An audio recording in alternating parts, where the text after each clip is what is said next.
On October 21st, 1978, a young pilot took off from a small airport in Australia for what should have been a routine training flight.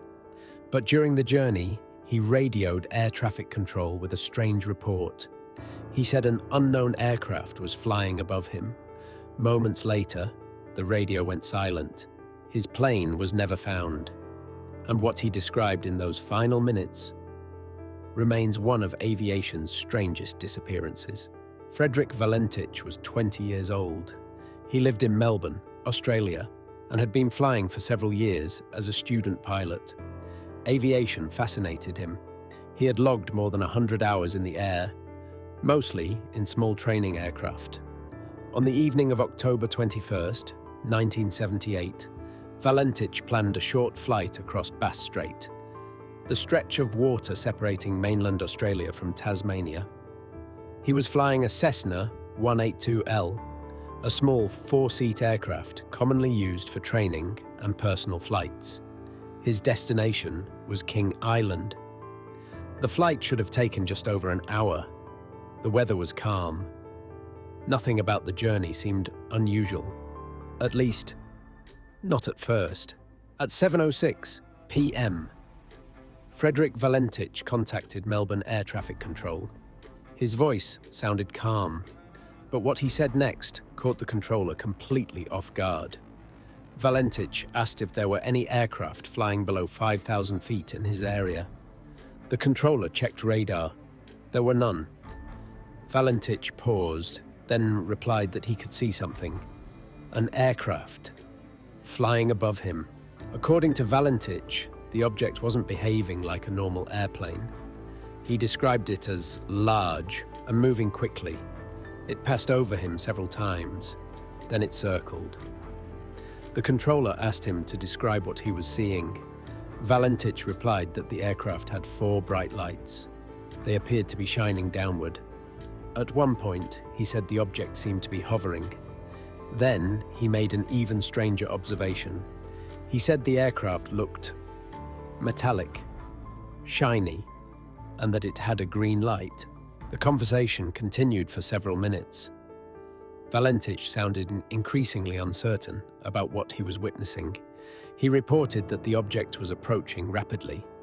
Then, suddenly, his voice changed. He told the controller the object was now directly above him. And he said something else, something that investigators would later repeat for decades.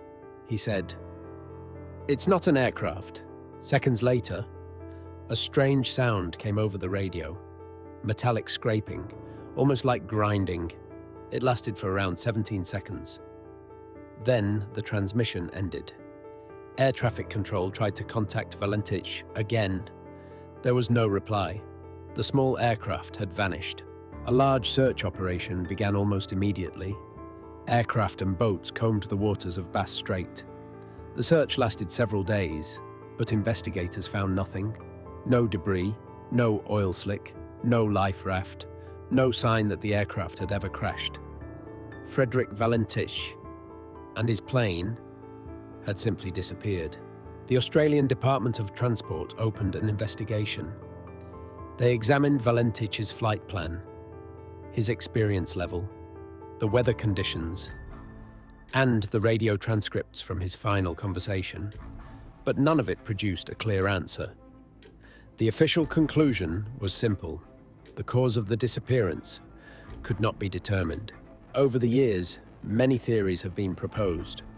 Some believe Valentich may have become disoriented while flying over open water. At night, with few visual references, pilots can easily lose their sense of orientation. Another theory suggests he may have been observing Venus or distant lights from other aircraft. In certain conditions, bright stars or planets can appear to move, especially from a small aircraft cockpit. But not everyone finds these explanations convincing, because Valentich seemed certain that something was there, something close, and something moving. The case quickly attracted attention from UFO researchers. Valentich himself had reportedly been interested in UFO sightings. and several people on the ground claimed they had seen strange lights in the sky that night. In the years since, the case has often been cited as one of the few possible UFO incidents involving a missing aircraft. But investigators have never found physical evidence supporting that theory, only a radio transcript and 17 seconds of unexplained sound. Frederick Valentich never arrived at King Island. His aircraft was never recovered. The waters of Bass Strait remain silent, and the final moments of his flight remain frozen in a radio recording. A young pilot, a mysterious object, and a transmission that ended with a simple sentence. It's not an aircraft. What he saw that night is still unknown.